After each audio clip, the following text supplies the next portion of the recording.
दोस्तों, जरा सोचिए, जब प्रशांत भूषण जैसे सीनियर वकील सामने आकर कहते हैं कि जजों को ब्लैकमेल किया जा रहा है, तो यह कोई सड़क किनारे गॉसिप नहीं है।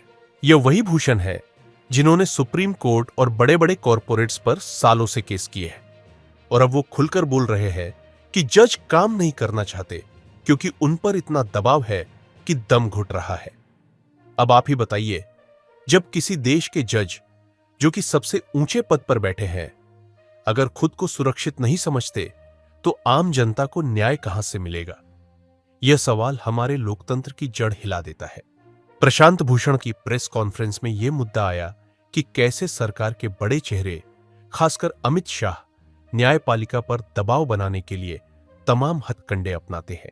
भूषण का आरोप है कि जजों पर न सिर्फ निगरानी रखी जाती है, बल्कि उनकी निजी जानकारी इकट्ठा कर उन्हें डराया भी जाता है। और यह सब सुनकर याद आता है, अरे भाई, यही कहानी हमने एआईएम्स के डॉक्टरों पर भी तो दिखाई थी। वहां भी 400 से ज्यादा डॉक्टर पिछले 2 साल में नौकरी छोड़कर चले गए। क्यों? क्योंकि उन्हें लग रहा था कि डायरेक्टर का चुनाव आरएसएस की मर्जी से होता है और हेल्थ मिनिस्टर अमित शाह का बेहद करीबी है। तो अब कनेक्शन समझिए।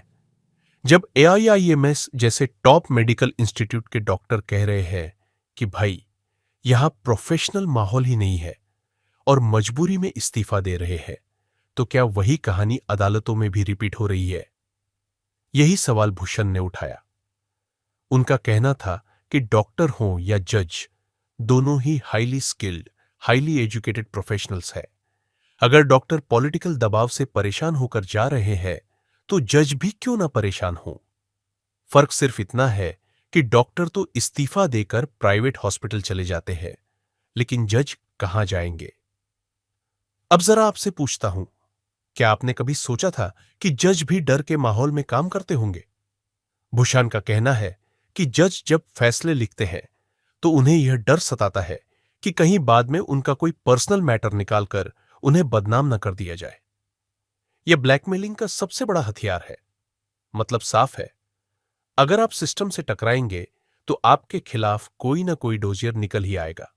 और यही कारण है कि बहुत से जज या तो चुप रहते हैं या फिर कंट्रोवर्शियल मामलों में बिल्कुल सेफ प्ले करते हैं। दोस्तों, एआईएम्स वाली कहानी याद है? हमने बताया था कि कैसे 2022 से 2024 के बीच करीब 429 डॉक्टरों ने एआईएमएस छोड़ दिया। अब यह कोई मामूली आंकड़ा नहीं है। 429 डॉक्टर मतलब पूरा एक मेडिकल कॉलेज खाली हो गया। और सबने कारण बताया, काम का बोझ, पॉलिटिकल दखल और आरएसएस की मर्जी से नियुक्तियां। अब सोचिए, यही माहौल अगर अदालतों में भी है, तो फिर न्यायपालिका से क्या उम्मीद बचती है? यही तुलना भूषण ने अपनी प्रेस कॉन्फ्रेंस में उठाई। प्रशांत भूषण का कहना था कि यह सिर्फ मोरल प्रेशर नहीं है, बल्कि सीधा सीधा पॉलिटिकल प्रेशर है। उन्होंने कहा कि बड़ी हस्तियों के खिलाफ फैसले देना अब पहले जितना आसान नहीं रहा। जजों को डर है कि अगर उन्होंने सत्ता के खिलाफ फैसला दिया, तो उनका करियर तो जाएगा ही, साथ ही उनकी इमेज भी बर्बाद कर दी जाएगी। और भाई, आज के सोशल मीडिया दौर में इमेज खराब करना कोई बड़ी बात है क्या? एक क्लिप, एक फोटो, एक फेक वीडियो, और जज का पूरा करियर तबाह। अब सोचने वाली बात है, अगर जज और डॉक्टर जैसे पढ़े लिखे प्रोफेशनल्स इस सिस्टम से खुश नहीं हैं, तो आम जनता का क्या हाल होगा?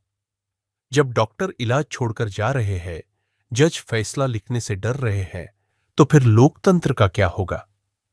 भूषण ने प्रेस कॉन्फ्रेंस में कहा कि इस माहौल में किसी भी आम नागरिक को न्याय नहीं मिल सकता। और यही बात सबसे डरावनी है, क्योंकि जब जनता का भरोसा अदालत से उठ जाएगा, तब लोकतंत्र केवल किताबों में लिखा हुआ एक शब्द रह जाएगा। प्रशांत भूषण ने यह भी कहा कि असली जिम्मेदारी मीडिया और पब्लिक की है कि वो इन मामलों पर आवाज उठाए। लेकिन मीडिया का हाल आप जानते ही हैं। आधे चैनल सत्ता के भजन गाते हैं और बाकी आधे डर के मारे चुप है। ऐसे में जनता ही असली ताकत है। अगर जनता सवाल पूछेगी, तभी सच्चाई सामने आएगी। और अगर जनता भी चुप रही, तो जो खेल डॉक्टरों के साथ हुआ, वही खेल जजों के साथ भी होगा। धीरे धीरे संस्थान खाली हो जाएंगे और फिर सिस्टम पूरी तरह सत्ता के कंट्रोल में होगा। अब सवाल यह है कि भूषण के इन आरोपों की जांच कौन करेगा? क्या सरकार खुद अपनी जांच करवाएगी? जाहिर है नहीं। क्या सुप्रीम कोर्ट खुद इस पर कोई स्टेप लेगा? देखने वाली बात होगी। भूषण ने कहा कि इस पर एक इंडिपेंडेंट कमेटी बननी चाहिए जो इस तरह के दबाव और ब्लैकमेल के मामलों की निष्पक्ष जांच करे।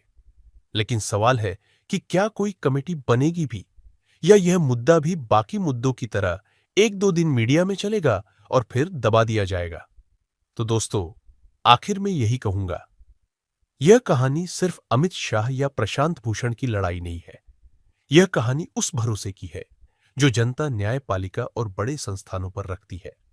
अगर डॉक्टर और जज दोनों ही दबाव में है, तो फिर लोकतंत्र की सबसे बड़ी कुर्सी पर बैठा आम नागरिक किस पर भरोसा करे? यही असली खतरा है, और यही वजह है कि भूषण की प्रेस कॉन्फ्रेंस को सीरियसली लेना जरूरी है। सवाल उठाइए, आवाज उठाइए, वरना आने वाले वक्त में न्याय और संविधान सिर्फ किताबों की शोभा रह जाएंगे। दोस्तों, जरा सोचिए, जब प्रशांत भूषण जैसे सीनियर वकील सामने आकर कहते हैं कि जजों को ब्लैकमेल किया जा रहा है, तो यह कोई सड़क किनारे गॉसिप नहीं है। यह वही भूषण है जिन्होंने सुप्रीम कोर्ट और बड़े बड़े कॉरपोरेट्स पर सालों से केस किए हैं, और अब वो खुलकर बोल रहे हैं कि जज काम नहीं करना चाहते क्योंकि उन पर इतना दबाव है कि दम घुट रहा है।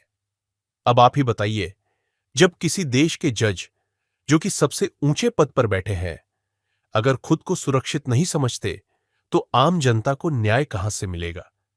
यह सवाल हमारे लोकतंत्र की जड़ हिला देता है।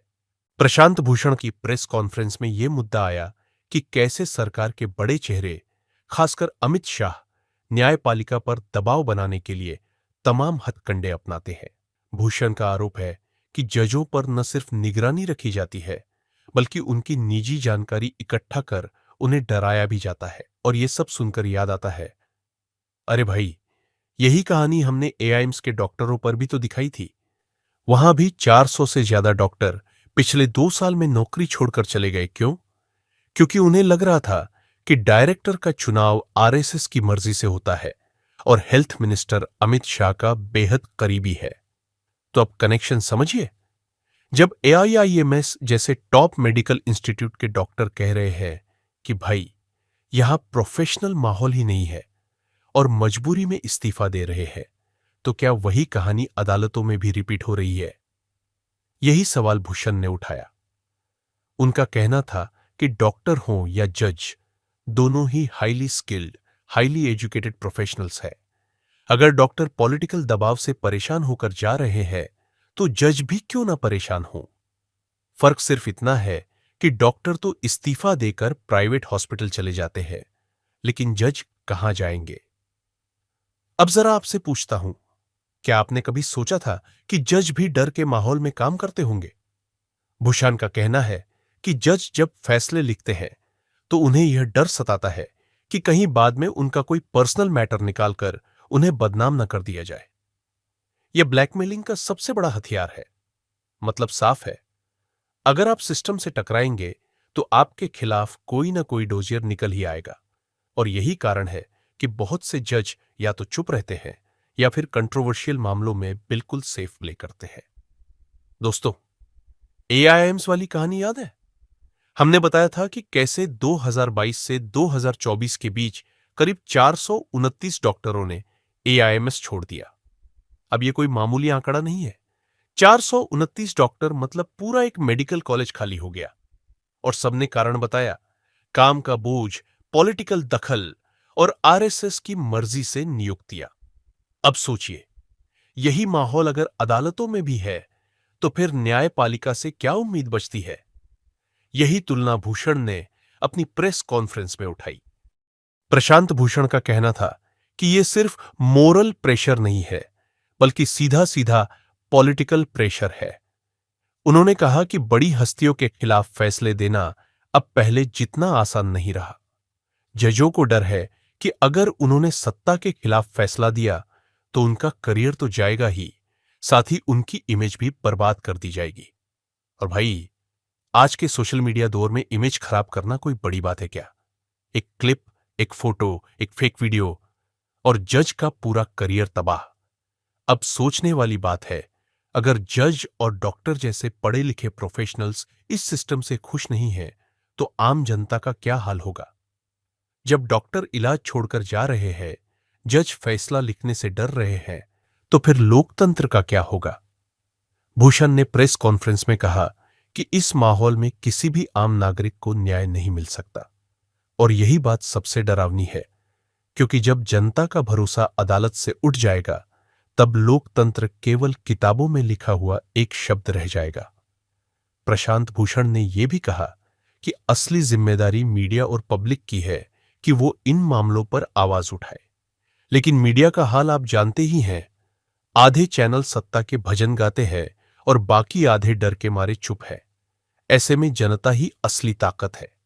अगर जनता सवाल पूछेगी, तभी सच्चाई सामने आएगी। और अगर जनता भी चुप रही, तो जो खेल डॉक्टरों के साथ हुआ, वही खेल जजों के साथ भी होगा। धीरे धीरे संस्थान खाली हो जाएंगे और फिर सिस्टम पूरी तरह सत्ता के कंट्रोल में होगा। अब सवाल यह है कि भूषण के इन आरोपों की जांच कौन करेगा? क्या सरकार खुद अपनी जांच करवाएगी? जाहिर है नहीं। क्या सुप्रीम कोर्ट खुद इस पर कोई स्टेप लेगा? देखने वाली बात होगी। भूषण ने कहा कि इस पर एक इंडिपेंडेंट कमेटी बननी चाहिए, जो इस तरह के दबाव और ब्लैकमेल के मामलों की निष्पक्ष जांच करे। लेकिन सवाल है कि क्या कोई कमेटी बनेगी भी, या यह मुद्दा भी बाकी मुद्दों की तरह एक दो दिन मीडिया में चलेगा और फिर दबा दिया जाएगा? तो दोस्तों, आखिर में यही कहूंगा, यह कहानी सिर्फ अमित शाह या प्रशांत भूषण की लड़ाई नहीं है। यह कहानी उस भरोसे की है जो जनता न्यायपालिका और बड़े संस्थानों पर रखती है। अगर डॉक्टर और जज दोनों ही दबाव में है, तो फिर लोकतंत्र की सबसे बड़ी कुर्सी पर बैठा आम नागरिक किस पर भरोसा करे? यही असली खतरा है। और यही वजह है कि भूषण की प्रेस कॉन्फ्रेंस को सीरियसली लेना जरूरी है। सवाल उठाइए, आवाज उठाइए, वरना आने वाले वक्त में न्याय और संविधान सिर्फ किताबों की शोभा रह जाएंगे। और आप हमसे जुड़े रहने के लिए सब्सक्राइब करें YouTube पर, फॉलो करें Twitter पर और लाइक करें Facebook पर। और ज्यादा जानकारी के लिए आपको टाइप करना होगा सिर्फ न्यूज़ नशा।